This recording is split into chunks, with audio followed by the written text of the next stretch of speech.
बिस्मिल्लाहिर्रहमानिर्रहीम। अस्सलाम वालेकुम नाज़रीन, आप यूट्यूब चैनल देख रहे हैं। मैं इमरान खान हूँ। बड़ी खबरें हैं। सबसे पहले तो ये कि पाकिस्तान तहरीक इंसाफ का, जैसा कि मैंने आपको कहा था कि वो इंटरनेशनल और नेशनल मीडिया के सामने धांधली के इशू को बहुत बड़े पैमाने पर उठाने वाले हैं।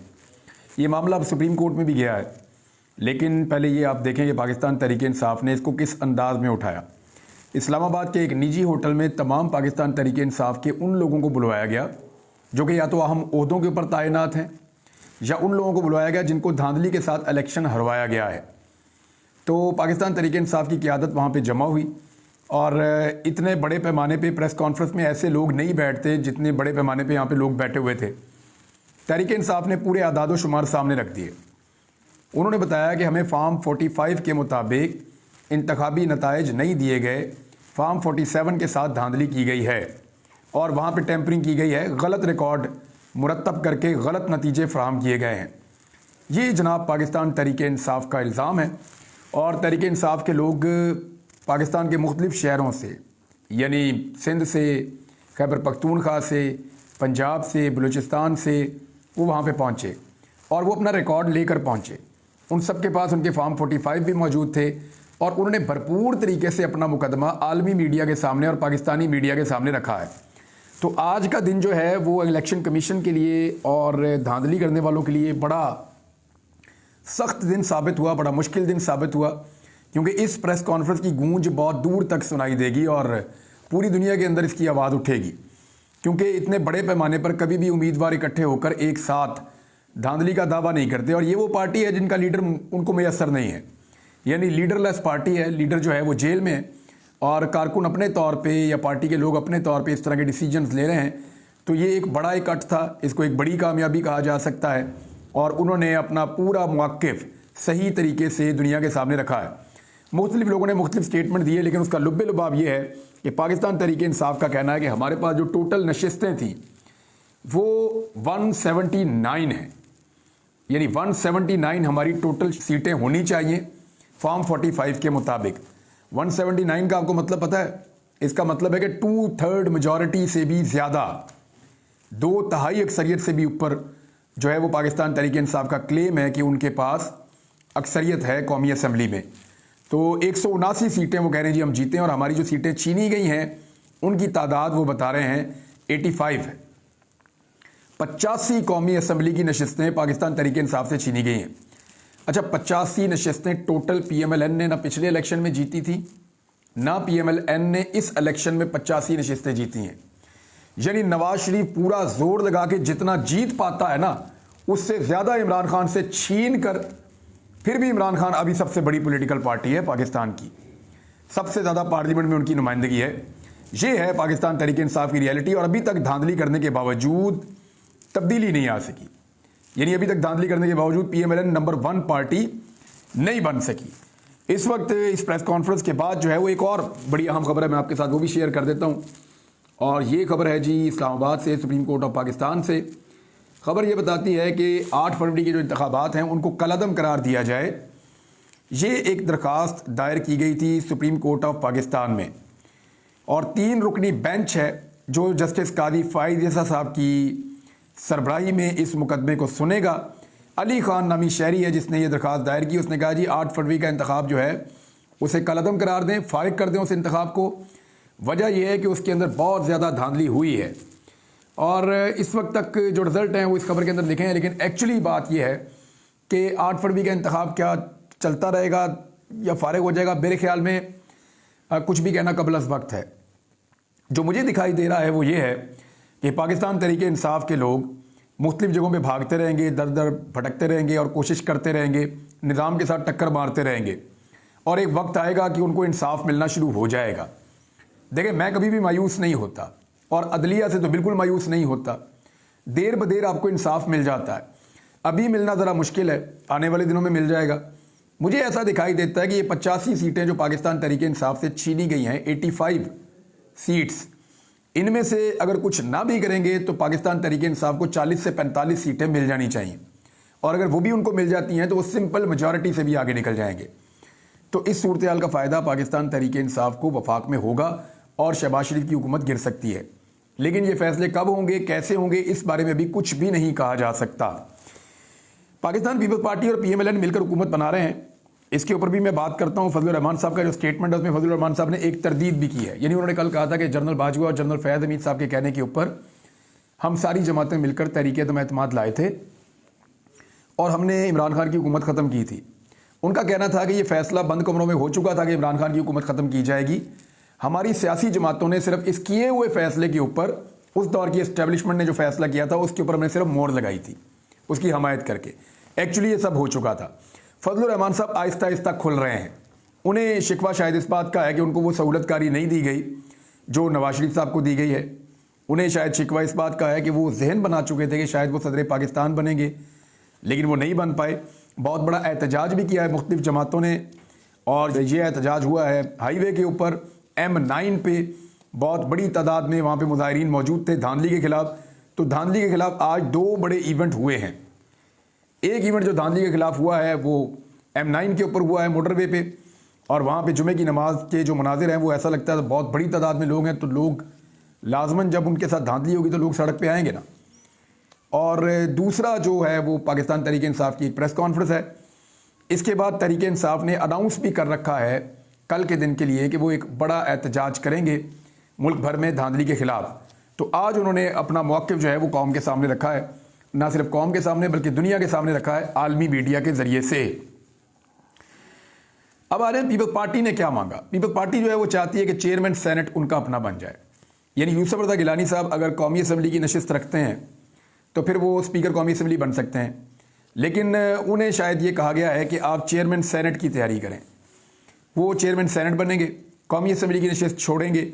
वैसे भी वो सीट धांधली ज़दा सीट करार दी जा रही है पाकिस्तान तहरीक इंसाफ की जानिब से, वहाँ दोबारा इलेक्शन हो जाएगा। और जो स्पीकर कौमी असम्बली वाला मामला है वो भी पाकिस्तान पीपल्स पार्टी चाहती है उनको मिले, और इस पर वो खुर्शीद शाह साहब को शॉर्ट लिस्ट कर चुके हैं। अब देखते ये हैं कि PMLN अयाज सादिक साहब की कुर्बानी देती है या नहीं देती, क्योंकि अयाज सादिक साहब को खुश रखने के लिए उन्होंने शेख रोहेल असगर साहब की कुर्बानी तो दे दी है PMLN ने।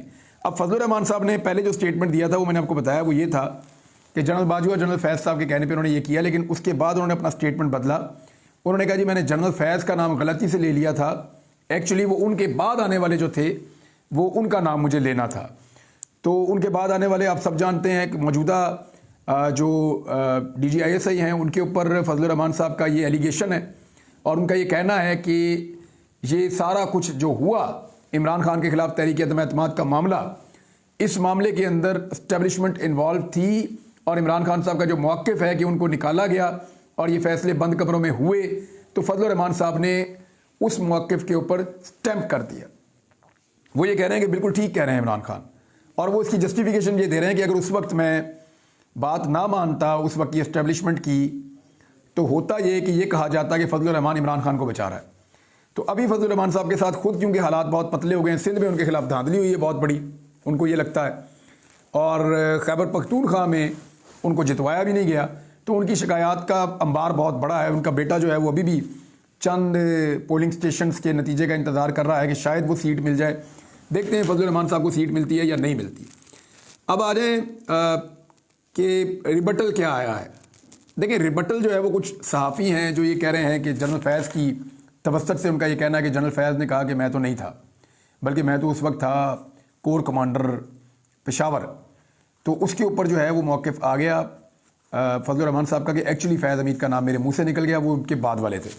लेकिन अब मलिक अहमद ख़ान साहब जो हैं, जो जनरल रिटायर बाजवा साहब के बहुत करीब थे, मैं पहले भी आपको बता चुका हूँ, मलिक अहमद ख़ान साहब जो हैं वो उस वक्त की एस्टेब्लिशमेंट की नज़र में वज़ीर आला पंजाब के लिए एक बेहतरीन उम्मीदवार भी थे, और इस हवाले से मैं बहुत सारी चीज़ें जानता हूँ मलिक अहमद ख़ान साहब के हवाले से। वक्त आने पर वो चीज़ें आपके सामने आ जाएंगी इंशाल्लाह। अभी ये है कि उन्होंने कहा कि जो स्टेटमेंट फजलुर रहमान साहब ने दिया है वो गलत है। जनरल बाजवा मना कर रहे थे कि तहरीक-ए-एतमाद ना लाएं, तो फजलुर रहमान साहब उनकी तजवीज़ मुस्तरद कर रहे थे और मना नहीं हो रहे थे। अब ये बिल्कुल दो अलग अलग स्टेटमेंट हैं। फजलुर रहमान साहब कह रहे हैं कि मुझे जनरल साहब ने कहा था, हम सबको कहा था, उनके कहने पे हमने ये कर दिया। अहमद खान ये कह रहे हैं कि नहीं, बल्कि उन्होंने मना किया था, उनके मना करने के बावजूद हमने ये कर दिया, और फजलुर रहमान साहब ने इसको लीड किया। फजलुर रहमान साहब पे एक इल्ज़ाम राना सनाउल्लाह साहब ने भी लगाया। उन्होंने कहा कि हमें जो फंसाया ना पिछली हुकूमत के अंदर, वो फजलुर रहमान साहब ने फंसाया। यानी हमारा कोई इरादा नहीं था वो हुकूमत लेने का, लेकिन फजलुर रहमान साहब ने हमारे गले में वो हुकूमत डाली जो पीडीएम की हुकूमत थी। लेकिन मुझे तो दिखाई दे रहा बड़े शौक से शहबाज शरीफ साहब ने प्रोमोज बनवाए थे, राणा सनाउल्लाह साहब बड़े शौक से आके इक़्तिदार में बैठे थे और इन लोगों ने अवाम का जूस निकाल दिया। इस कदर इन्होंने महंगाई की, इस कदर पाकिस्तान के हालात ख़राब किए, इस कदर जुल्म और बर्बरियत की, उसकी इंतहा पाकिस्तान में कभी हमने इस कदर हमने जुल्म नहीं देखा था और इतनी महंगाई और मईशत की इतनी तबाही हमने कभी नहीं देखी थी जो पीडीएम ने उन 16-18 महीनों के अंदर कर दी थी। अब एक और खबर है व्हाइट हाउस की जानिब से, क्योंकि इमरान खान साहब ने कल एक स्टेटमेंट दिया था। उन्होंने कहा था कि अमेरिका को इसके ऊपर नोटिस सख्त लेना चाहिए और मौक़िफ़ अपनाना चाहिए कि पाकिस्तान के अंदर शदीद तरीन धांधली हुई है। तो अब जो खबर आ रही है वो ये है कि अमेरिका ने इसका सख्त नोटिस लिया है। तर्जुमान व्हाइट हाउस जॉन कर्बी ने बयान में कहा है कि आलमी मुबस्सरीन इस वक्त भी पाकिस्तान में मौजूद हैं और उन्होंने वोटों की गिनती और उसके अमल के ऊपर नज़र रखी हुई है। इस बारे में मज़ीद कुछ नहीं कहूँगा। जॉन कर्बी ने पाकिस्तानी इंतखाबात में वोटर्स को दबाव में लाने और मुबैना धांधली के इल्ज़ामात पर तशवीश का इजहार करते हुए कहा कि अमरीका इस सूरत हाल को बहुत करीब से देख रहा है। अमरीकी महकमे खारजा एक से ज़ायद बार पाकिस्तानी आम इंतखाबात के दौरान धांधली के इल्ज़ामात की तहकीकात का पहले ही मुतालबा कर चुका है और बरतानिया भी ये मुतालबा कर चुका है, यूरोपीय यूनियन भी ये मुतालबा कर चुका है कि लेवल प्लेइंग फील्ड दी जाए। अमरीका बारहा पाकिस्तान से मुतालबा कर चुका है धांधली के इल्ज़ामात के हवाले से कि तहकीकात की जाएँ। दूसरी जानिब यूरोपीय यूनियन और बरतानिया भी यही मुतालबात कर चुका है। ऑस्ट्रेलिया और कनाडा में भी आवाज़ें उठ रही हैं। तो दुनिया भर में पाकिस्तान के जो इंतखाबी अमल है उसके ऊपर, उसकी शफाफियत के ऊपर सवालिया निशान लगा हुआ है। पाकिस्तान इन इल्ज़ामात को मुस्तरद कर चुका है। रियासत पाकिस्तान की जानिब से कहा गया कि नहीं, यहाँ पे इंतखाबात जो हैं वो ठीक हुए हैं।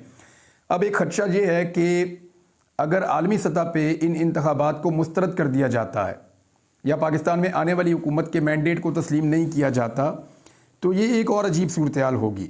लेकिन मुझे ये होता हुआ दिखाई नहीं दे रहा। मेरे ख्याल में पाकिस्तान की अदलिया रफ्ता रफ्ता इंसाफ की तरफ बढ़ेगी और आहिस्ता आहिस्ता जो उम्मीदवार जीते हैं उन्हें उनकी सीटें वापस मिलना शुरू हो जाएंगी और एक इन हाउस बड़ी तब्दीली हम देखेंगे आने वाले महीनों में पाकिस्तान के अंदर। ये बिल्कुल मुमकिन है, नामुमकिन बिल्कुल नहीं है। अब वाइट हाउस के स्टेटमेंट के बाद इमरान खान साहब की अपीलों के हवाले से एक बड़ी अहम डेवलपमेंट है। इमरान खान साहब के खिलाफ 3 बड़े मुकदमात के फैसले सुनाए गए थे। एक साइफर वाला, एक जो है वो तोशा खाना वाला और एक इद्दत वाला केस। इन तीनों में इमरान खान साहब को 30 साल से ज़ायद कैद की सज़ा सुनाई गई थी। अब इन मुकदमात में मैंने आपको बताया था कि इसमें जिस अंदाज में ये ट्रायल चला है इसमें बहुत सारी गलतियां हैं। ये फैसले गलतियों से भरे पड़े हैं और शफाफ ट्रायल के जो तमाम तकाजे होते हैं वो पूरे नहीं हुए। तो ये अपीलों के अंदर फारिग हो जाएंगे। अब बाकायदा पाकिस्तान तहरीक इंसाफ की जानिब से अपने बानी चेयरमैन के हवाले से हाई कोर्ट इस्लामाबाद का जो है वहाँ पर अपीलें दायर कर दी गई हैं और लतीफ़ खोसा ने इमरान खान के तोशा खाना और दीगर जो केस हैं साइफर वाला और इद्दत वाला, उनमें अपीलें दायर करने की उन्होंने तस्दीक भी कर दी है और ये मुकदमात जो हैं वो आने वाले दिनों में सुने जाएंगे। और मैंने आपसे पहले कहा था कि जब भी ये मुकदमात बड़ी अदालतों के सामने जाएंगे तो वहाँ पे मौजूद मुअज़्ज़िज़ जज साहिबान वो अगर दबाव में नहीं आए, और अदलिया के ऊपर तो हमेशा पाकिस्तान जैसे मुल्कों में दबाव रहता है, अगर वो दबाव को झेल गए तो फिर इमरान खान साहब की ये सज़ाएँ ख़त्म हो जाएंगी। वैसे भी टारगेट अचीव हो गया जो इन सज़ाओं के पीछे था कि लोगों को मायूस किया जाए, लोग वोट डालने के लिए ना निकले, तो ये उल्टा ही काम हो गया। लोग इतनी बड़ी तादाद में निकले कि इलेक्शन के 10 दिन बाद भी कोशिश की जा रही है कि कुछ भी करके वोटों को इधर से उधर किया जाए। लोगों ने इतने वोट डाल दिए हैं कि अभी तक चीज़ें काबू नहीं आ रही। 2 बंदे और गायब हो गए नाज़रीन, उनकी भी मैं आपको खबर दे देता हूँ।